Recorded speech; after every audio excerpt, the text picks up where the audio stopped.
Hello, it's Brittany of BZ Art, and today I'm going to show you how to make my narwhal pattern. This is an easy pattern. It doesn't have any complicated techniques, and it's available for purchase on my website, and I will have a link to that in the description. So, to get started, I'm going to sew the fins of my narwhal. And for the fins, I usually just trace two on the same square of fabric and two on the other side, and I just cut all the way around and I ignore the seam allowance for these. This is because these are pretty small and it's easier to manipulate the fabric when you have more to work with, and so just in general it's a lot easier without dealing with a fiddly seam allowance on small pieces. So I'm going to go ahead and sew around these fins, leaving the top open to turn them right side out.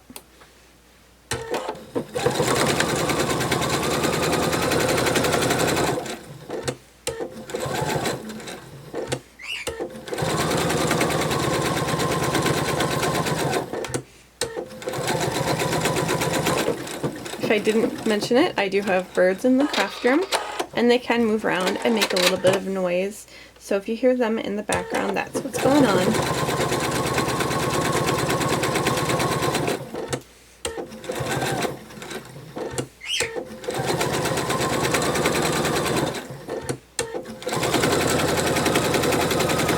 They always get really jealous when I'm sewing. It makes it hard to make these videos without them making noise.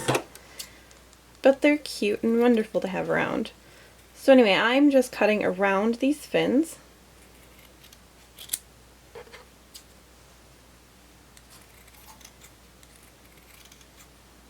You want to cut kind of close to the seam, but not too close so that you don't run the risk of accidentally clipping your thread.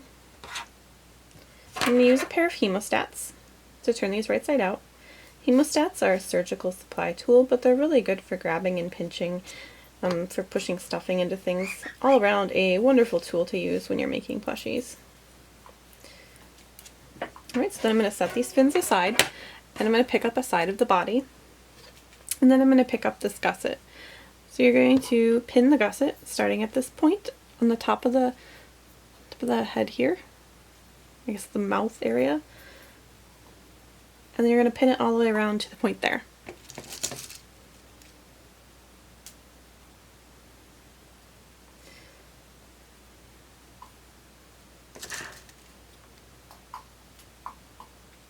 And I don't usually pin a whole lot when I make my stuffed animals because I have a built-in walking foot on my sewing machine that helps keep the fabric from sliding around. But with this narwhal, the most important part is lining up these body pieces correctly. If the body pieces and the gusset pieces aren't lined up nice and evenly, your narwhal is going to curve a bit in the body. It will just bend. It won't stop the plush from turning out, it will just look a bit wonky and you'll have to kind of bend the tail back. Alright, so I'm going to go ahead and sew this gusset on. I'm pulling out the needles, or the pins as I go, so that my needle doesn't hit them and break. And then you're going to stop at the point here on the top of the body.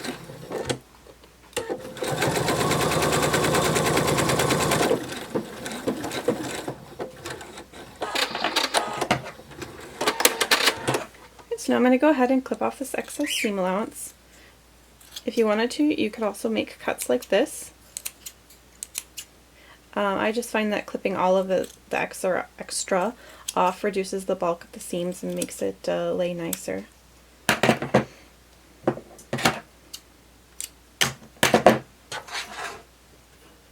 And once you're done with that, you're going to pin the other side of the body to the gusset and to the other body side, if that makes sense. So I'm going to start here at the tail and make sure that's nice and aligned and pin it to the other side of the body.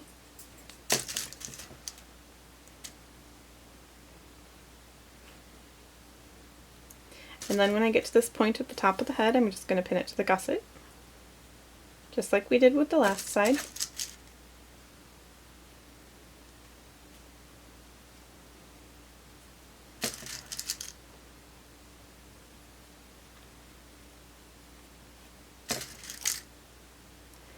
Right, and once you finish with this, we are going to sew this. And I'm going to start at this point on the tail and sew all the way around.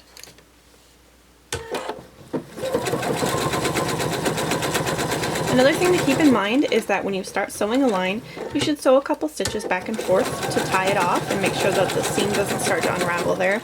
My sewing machine does this automatically, which is why you don't see me doing that. But it's good to keep in mind to do that, to make a habit of it. It will make your plushies much more professional and stop them from coming undone at the seams.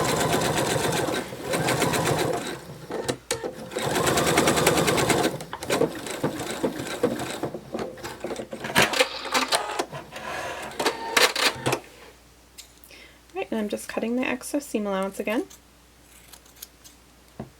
And the next step is going to be to pin the belly to this.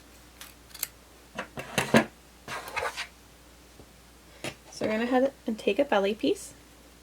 And I like to start at the tail and the back of the narwhal and pin these in place.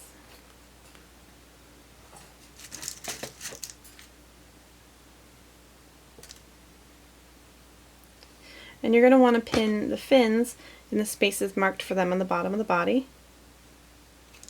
One on each side. Probably should have done that first, but it slipped my mind for a second there.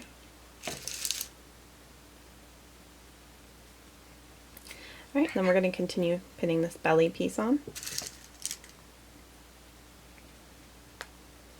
And as you can see, I'm just doing one pin on each side and working my way down. And this is helping me make sure that everything is nice and even. Again, because I don't want my narwhal to twist around.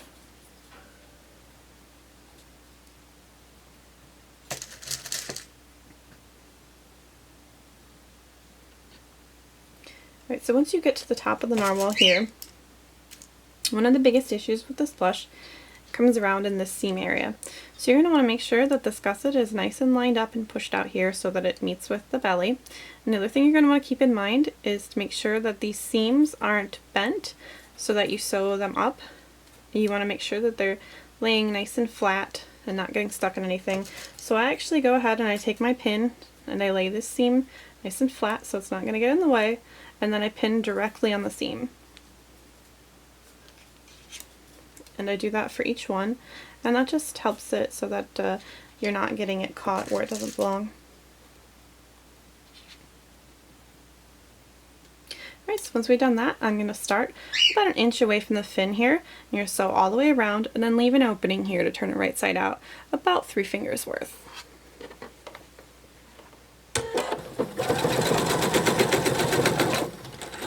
An interesting tip that my grandma and my mom taught me is that an inch is usually approximately 2 fingers. Of course, this is going to depend a lot on how big your fingers are, but for most people, an inch is 2 fingers. So when I say you should leave about 3 fingers worth, if you'd like a more exact measurement, you should probably go for about 1.5 inches of space to turn a plush right side out.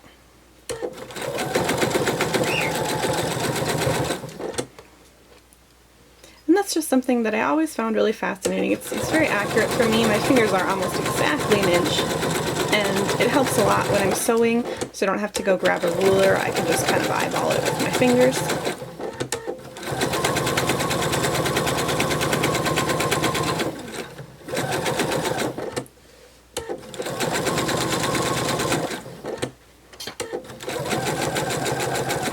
So this seam here, where the body is sewn together, is another trouble area to watch out for. So just make sure that this is not bending and folding underneath there where you can't see it and getting sewn up into the wrong places.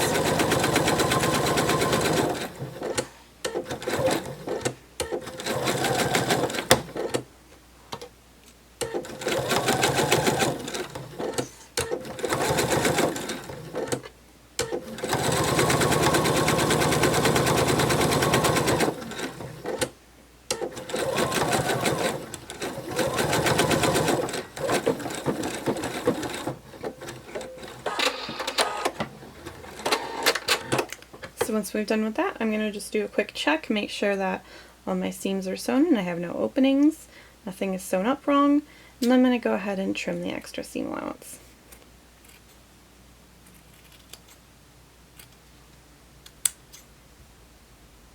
There's a tiny bit of a pucker here where I sewed incorrectly, but I don't think that it's going to be a huge issue.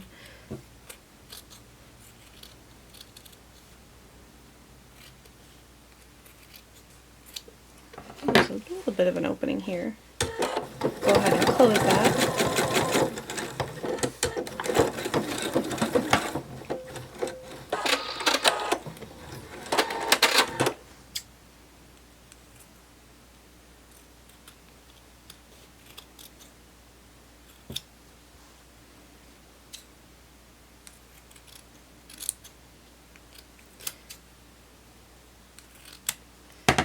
So the next step is going to be to insert the eyes. I'm using a pair of 12mm safety eyes for this narwhal, but you can use bigger or smaller eyes depending on how you want your narwhal to look. I'm just going to make a little clip on each side where I've marked for the eyes. Then you'll insert the safety eyes through the opening.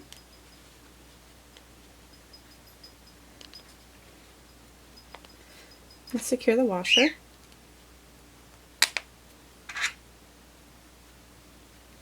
Repeat this step for the other side. And then something I like to do when I'm done is to clip the post.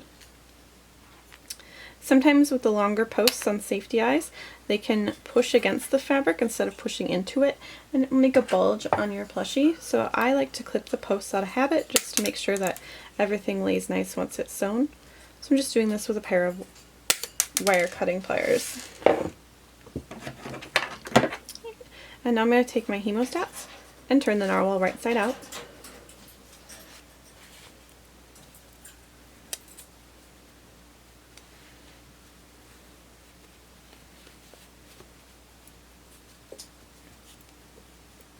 And you can kind of see the little pucker right here where it folded a little bit underneath where I was sewing where I couldn't see it. Again, not a huge deal. It won't be very noticeable once we've sewn it. So then we're going to take the horn piece, fold it in half, and sew down this edge.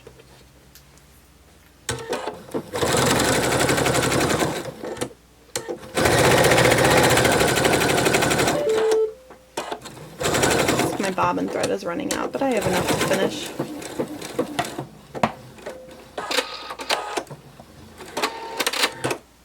I'm going to clip this to reduce some of the bulk. It's less important on the side, but on the horn tip here, it's nice that that's not bulky so that you can get a good point. And then I'm just turning these right side out, again with my hemostats.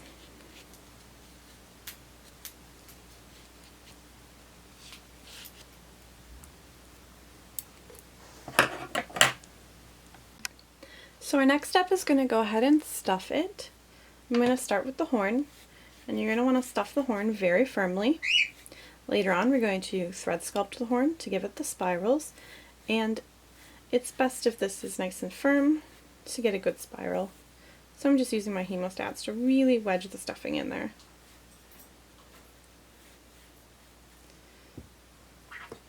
And then I'm going to stuff the narwhal.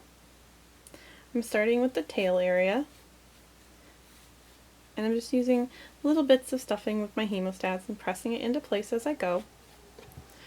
When you stuff a plushie, you kind of want to work the stuffing in as you go. That feels really redundant to say, but when you work it in place, it keeps it from getting lumpy. Stuffing will change a lot of how your plushie turns out. If you stuff super firmly, it's going to look different than if you don't. If you don't get all the stuffing in one area, the other area might look lopsided. So it's something that a lot of people overlook, but it'll make a huge difference for the final product.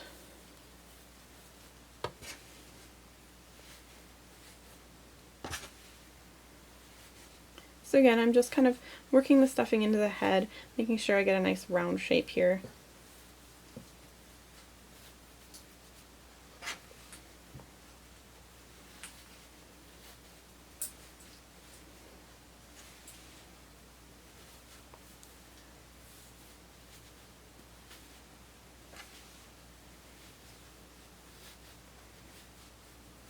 Trying to emphasize the curve of this body by stuffing more into the head, into the tail, and less into the middle area.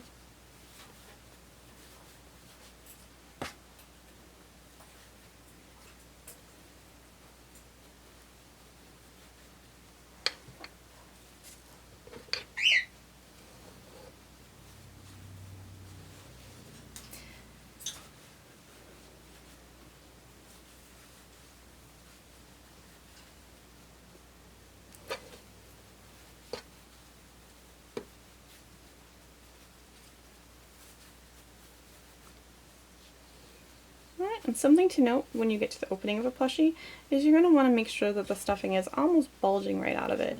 If it's not, when you sew it, you're going to get an area that kind of caves in a bit. So I like to stuff it so that it's almost getting ready to puff out.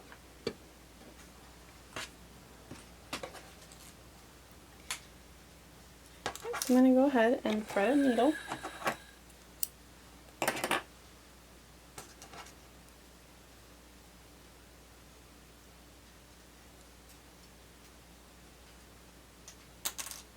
And then we're going to close our narwhal using a ladder stitch. And I'm just going to wear the thimble to protect my finger. So for the ladder stitch, you're going to take the needle, insert it in, and push it right back out.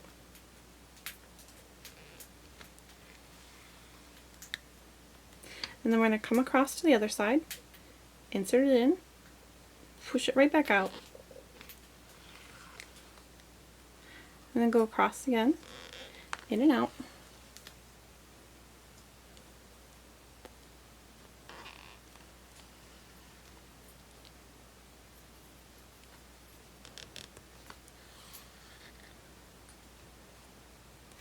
And I don't know how well you can see this, but it's kind of making stitches across the opening that look a little bit like rungs on a ladder, which is why it's called a ladder stitch.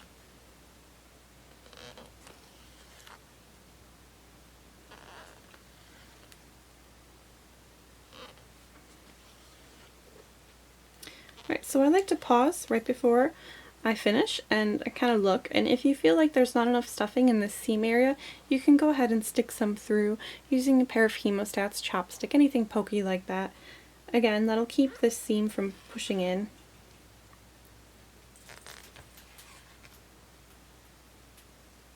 And by using a ladder stitch, this will be mostly invisible. Alright, so once we get to the end, I'm going to go ahead and pull nice and tight. Close that seam up. And then I'm going to tie a knot.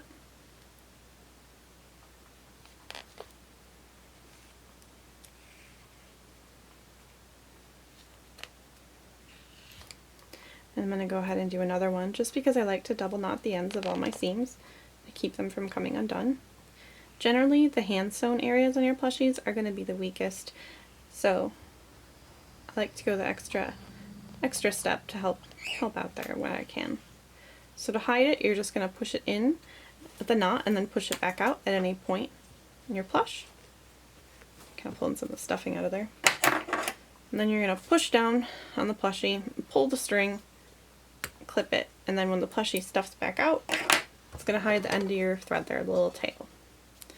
Alright, so now we have one finished narwhal body, slightly fuzzy from stuffing.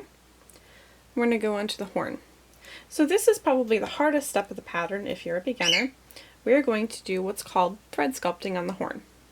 So first we're going to take this and you're just going to loosely stitch all the way around the base of the horn with just big stitches.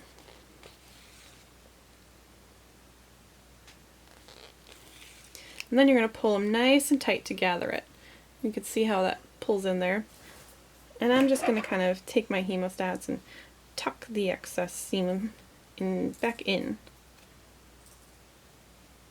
Step's not necessary, but I think that it makes a nicer horn, and if your horn ever accidentally comes off, because like I said, the hand sewn areas tend to be weaker, plus this is something that people like to pull on. If it comes off, it'll just look nicer. I don't know, then less stuffing will come out. It's just something I do. But again, if you're having troubles with it, don't stress. It's not super important. So I'm just stitching across it a few times, and then I'm going to tie a knot to secure it. Alright, so then what you're going to do is you're going to push it in at the bottom here where you just made that knot, and push it back out the side. And then you're going to take it and hold it nice and firm with this hand, hold the thread with this hand, and wrap it around, and pull nice and tight. And then you're going to move this hand up a bit so that you can secure the thread. So again, wrapping it around, pinching it with this hand, pulling with this hand. And I'm just spiraling it all the way around.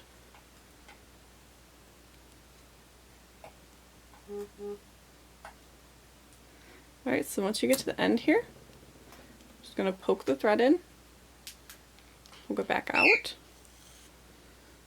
and then I'm going to make a knot.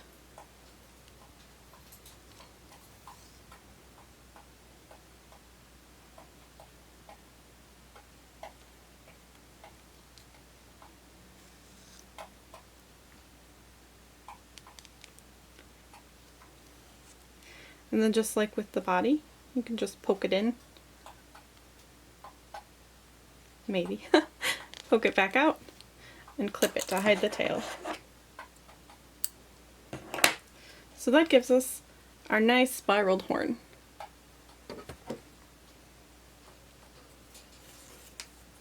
Right, and the final step to complete your narwhal would be to attach the horn.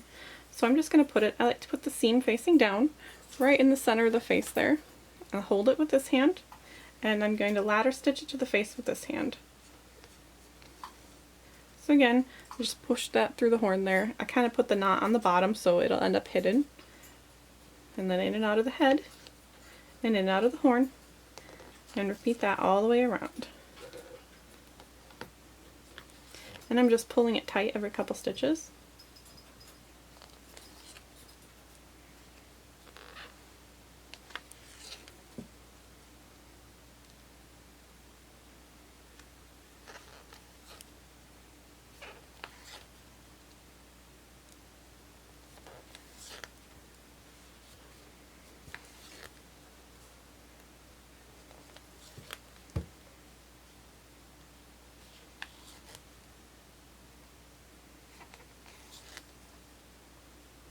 Alright, so I'm just going to go ahead around a second time. Again, to repeat what I was saying before, this is a highly likely area to get pulled off. When I first started making narwhals and I was new at sewing, I had a lot of complaints about the horns coming off, so I make sure to go around twice, maybe even 3 times if it feels a little bit wobbly. And I'm going to go ahead and tie off a knot.